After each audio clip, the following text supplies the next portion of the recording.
So I'll be presenting on my research on encouraging and sustaining multicultural women in sports. We also use migrant women in this. We refer to people who are interested in different cultures, and also migrant women. I use that term in Finland a lot because there's a lot of transition, lots of circularity in migration. People might feel that they've lived in Finland for 20 years and still do not identify completely as Finns and will be identified in that category. The background for the presentation is coming from my own thesis, my master's thesis at the University of Helsinki, which is in Pathways into Sports and Physical Activities in Finland. It was a case study on 12 women from around the world who are living in Helsinki and their experiences in sports and physical activities, and some evaluation surveys which I researched on Monaliiku's programming and how successful it's been in getting migrant women activated, what they want, and what directions we can go from that. And so I'll give a little bit of my story. As Miikka said, I'm a bit of everything. So I was born and raised in Canada. I grew up in a single-parent household. I was raised by my father and my brother, so I was the only girl. And I love sports. I got to see my brother play football. I got to see him do all these types of things, and I always wanted to do it. But, I mean, I never really got the chance to join a team. And even when I got into high school, not having the club background prevented me from joining the high school teams because I wanted the people with experience. So moving to Finland, I had the liberty at first to start doing sports. There's great infrastructure here. There's a lot that can be done. If you're motivated and you want to do it, you can do it. But I haven't found a team. But in any case, I did my research on this, and the inspiration for this came when I discovered the United Nations Office for Sports and Development and Peace, which was like Eureka, you know, the Newton's apple on my head, that sports can be a vector for change. We can change things with sports, we can encourage women to do things with sports, and sports can empower people. And I've seen that impact on my life, and I want to see that affect more women around the world. The background of migrant women in Finland, we saw a bit from the panel discussion here. It's very, very mixed. There's a lot of research on migrant women which emphasizes cultural constraints and differences. And it's a bit unfortunate that when we look at research on migrant women in sports, we look at the reasons why they are not doing sports. What is in their religion? What is in their background? What are their barriers to sports? And in a way, their culture, their background is being blamed and not being used to help them start sports. So rather than looking at ourselves and seeing what we can do, we look at them and say, well, this is too challenging for us, and we're not getting to the change. So the motivation for my research was actually looking at, rather than these barriers, finding women who were in Finland and doing sports actively, joining teams who were physically active, and being like, and asking them straight up, what got you into sports? What kept you into sports? And what are you doing right that all these researchers are not seeing? So for collecting data, it was very hard to find the parameters in Finland. Migration is measured as far as people in and people out. So you can see how many residence permits are issued, how many people registered. In a municipality, sorry, my throat's getting weird, but migration is essentially measured through language. And so it's kind of hard to figure out how many people would identify in this multicultural women category, because they might be identified by language, but they may not be in the current data as far as migration for that year. Then there's also self-reported identification. When I started contacting women, I spoke to them, they were referred to me by their peers. I explained my research to some people and they say, okay, you have to meet this girl, she's into sports, she does it all the time. And I'd start contacting her, and I usually get, well, yeah, I might do sports, but I'm not really that sporty. And part of the trouble is that sports is a very masculine concept, And I realized that a lot of girls weren't comfortable with identifying that way. Women, really. And so I had to accept the fact that maybe they wouldn't call themselves sporty. But throughout the interview, I learned that they play football one day a week, they might be doing tap step another day, they're swimming one day a week. And they might want to do volleyball, but they don't have time in their schedule because they're doing sports every other day that they don't have any time for themselves. But they're not sporty. They're not sporty, according to their own words, but it shows how difficult it is to measure on sports for women because not everyone identifies that way or can feel a bit intimidated.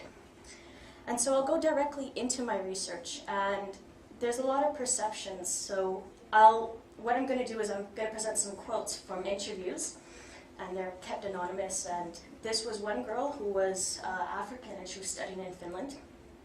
And her teachers would go up to all the students and ask, so, mitä sä harrastat? What are your hobbies? And whenever they would go to her or her other friend who was also African, they would get the question, do you do any hobbies? Do you have anything doing in your life? And when she'd answer, yeah, I play football, I'm on a team, that would be surprising. When a friend would answer, I don't do anything and I'm not interested, like, oh, that's okay. There's a lot of encouragement for Finnish people, but there's also a bit of this perception that someone who's different is problematic and they don't know how to encourage it. Even though you can just encourage migrant women just the same way that you would do Finns, you can accept the fact that they do sports. A lot of the women who I spoke to on teams, and this is data from 7 or 10 years ago, they're data from 7 or 10 years ago, I mean, they were part of these teams 7 or 10 years ago. And they had a really hard time feeling part of the team. So when I first joined, I was sitting alone for a while. I couldn't follow what they were talking about because they were talking low or not expressive. And she's referring to Finns, that it's hard to figure out what they're doing. I usually had to say hello to everyone. It was like, hey, talk to me, I'm here as well.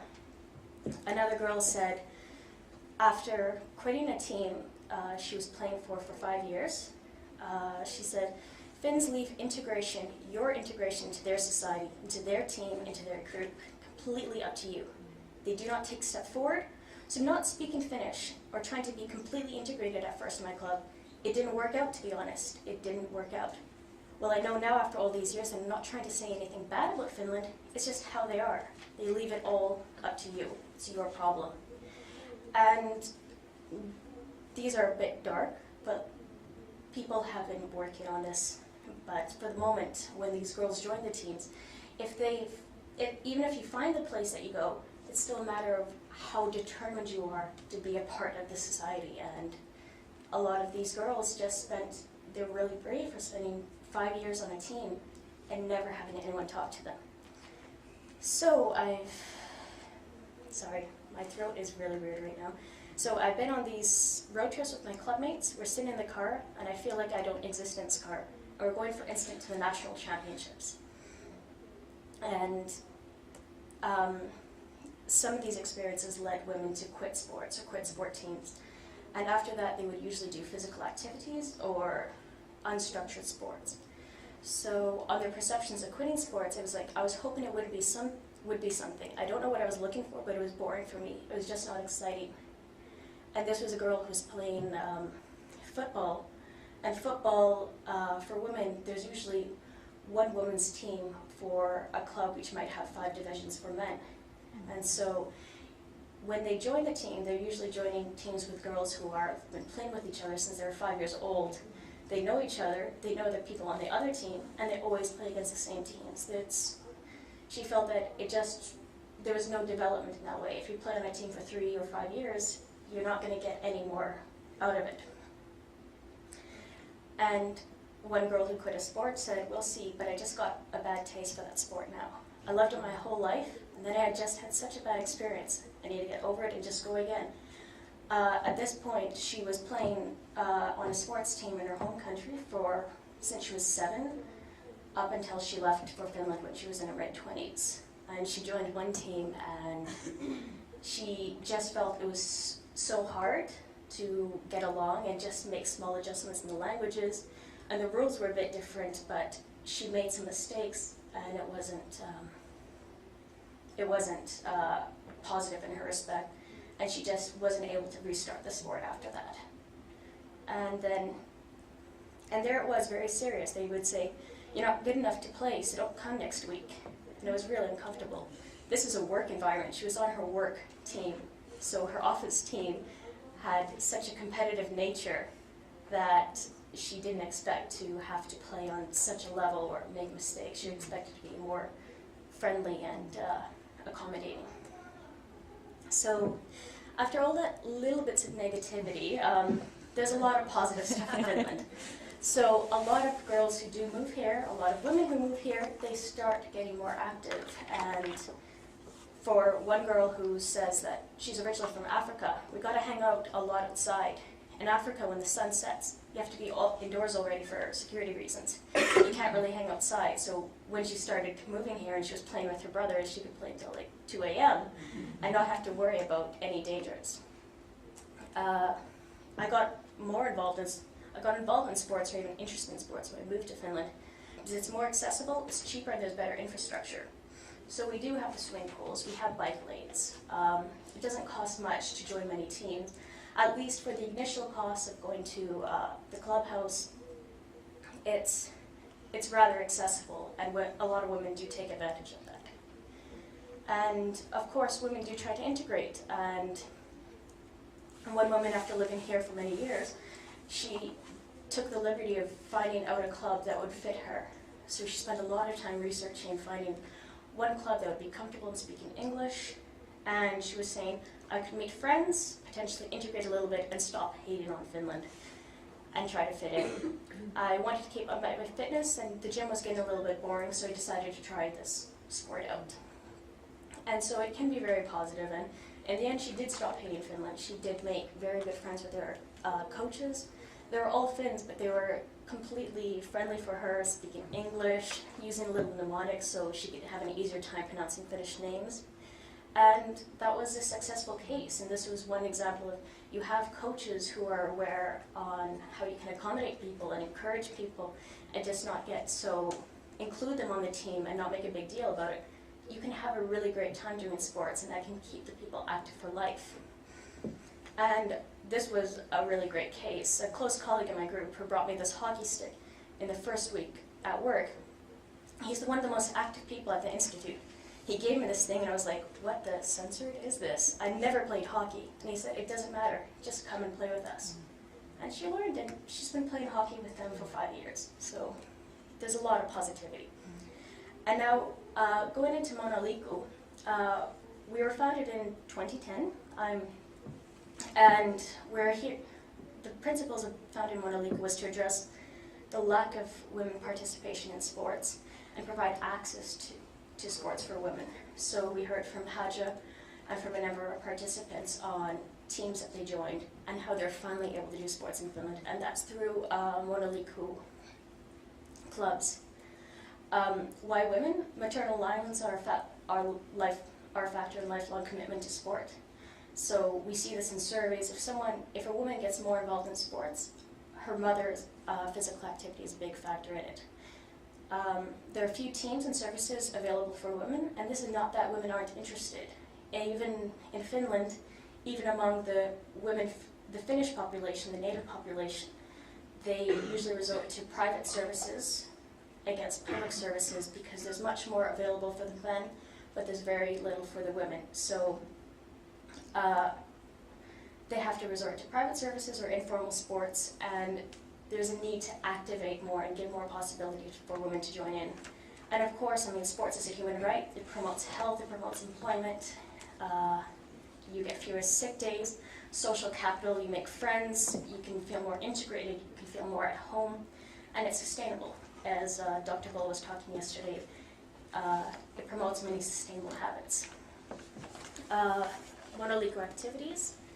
Well, one of the first big activities we had was we hosted a Muslim women's swimming conference, which led to the creation of a guidebook on encouraging Muslim women to swim, well, encouraging multicultural people to swim, and guides for the swimming halls to know what to do when someone wants to wear perhaps a burkini on what's allowed, is it safe, and how to provide the most access to people without excluding others. So sometimes if you have Muslim women swimming hours, you don't have any men involved.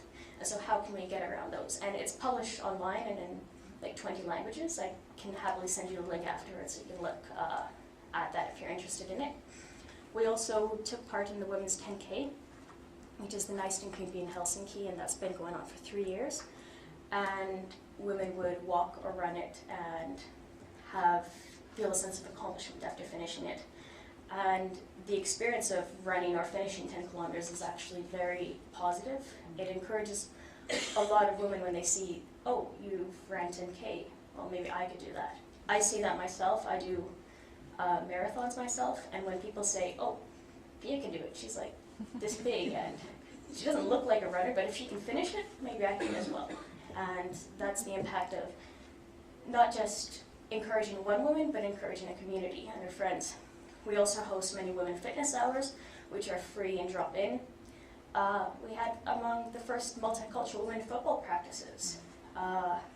When I was looking for a team in Finland, I never saw any of these. There wasn't a place where I could go as a girl and join peers of my own and do football. And in the last year, there was a regular football practice happening every Thursday at 5, and girls joined and had the chance to play football. And of course, many sports like handball, floorball, hockey, running, basketball. And for the results of the activities, so about half the respondents in the surveys I gave at the end of the term this year said that Monaliiku was their first experience in sports. It's hard to say whether they mean that in Finland, but many people said 2013, 2014 was their first time. And overall, women were satisfied with the services. And I'll get a little bit of data here to show. And this was a large survey that we gave to a lot of migrant women and asked why do they do sports? And about 72 women answered the survey, and the biggest reasons was that they wanted to do it for their health and fitness. And concepts of like learning Finnish at sports didn't actually result in that many. Only 11 women said that they wanted to do sports or learn Finnish while doing sports. And the reason for that is these services weren't available years ago. So many of the women already know Finnish. They just wanted to do sports. So and this is something happening in a lot of European countries where they want to do sports for integration and stuff. But we also need sports just for the sake of sports because that hasn't been around. And the physical activities that women would like to do, well, we see a lot of team sports showing up, and sports like karate, baseball, basketball. And these are sports that are usually provided by the city, yet they don't have teams or clubs that women can join as freely. And so it's not to say that women don't want to do sports or they aren't interested in team sports, but these are not available. I'll go back to the other one. The future for Monaliiku, well, we hope to develop more team sports in Finland so women can join and have the chance to play, because currently it's still not occurring. Many women, if they want to join, you might have to join a co-ed team with men, and that can be intimidating if you're playing a team sport for the first time. And we want to also create sports models for migrant women, so dealing with newcomers, problem populations who might have lived in Finland for a long time and might not have learned Finnish or need additional help with integration. We also would like to do some international collaboration.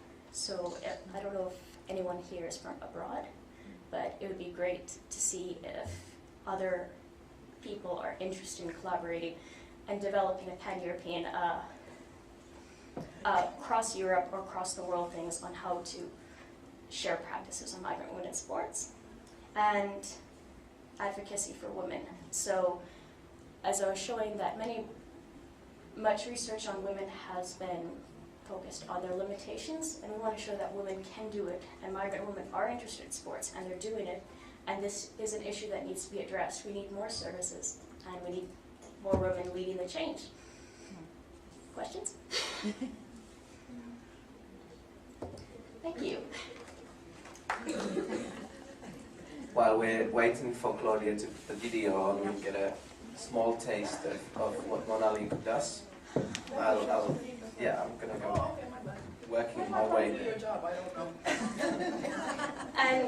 business cards. If anyone wants to email me and get more information on this, I'll be happy to do that. I just want to have a question. Have you, in your research, do you notice the potential you have in Finland? They're very well educated foreign women in the sports. How important is to put those women into that society, that they are the bridge with the immigrant women and the Finnish women? Do you study that, or I pass it? Yeah. There were a lot of highly educated women in these surveys. And in somewhere, can I have a look somewhere?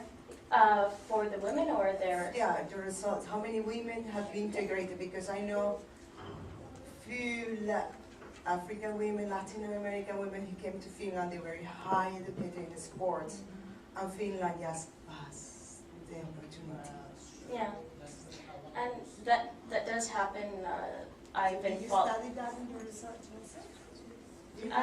not as specifically, but I can. Can I have a look somewhere? Yeah. Yeah. Very big time for the presentation. Like what you just said. Like if you look at me, you don't know that I'm a keeper. You don't know that I'm a coach. I come from a country which is connected with America, which is Liberia. From childhood, you have to play sport. Like I remember once when I got into Haywood School, which is an African American school, I never wanted to do like the government said that you have to do ROTC, which connected to army work. And I never wanted to do that. So I told my principal, Rebecca Simpson, and Mara Simpson, they are American. I said, well, I don't want to do ROTC because of hard physical work. Then they said, why? I explained. The principal said, no, you're going to do it. They're going to make you more physical, okay? And back to Monaliiku, and working with immigrants is good, but we cannot forget about the Finnish people. Because our idea that we have, immigrant, we have to impact into Finnish people. Because when we move to Finland, as someone says, Sweden, Norway, they are more international than Finland. Finland, it was just self, within themselves. But now, we are glad that we have passed back in Finland. So what we have as a knowledge, we pass it on to the Finnish people. And Finnish people, the knowledge that you have, do not keep it to yourself. Give it to us as well, internationally. I'll add on to that. Together together. The teams run by Monaliiku are open to all women, and there are a lot of Finnish women who do join and who are multicultural, who have this multicultural orientation and want to be in that setting. And so for them, it's also great to not just be on a Finnish team, but to be with immigrants. So we're welcome, everyone.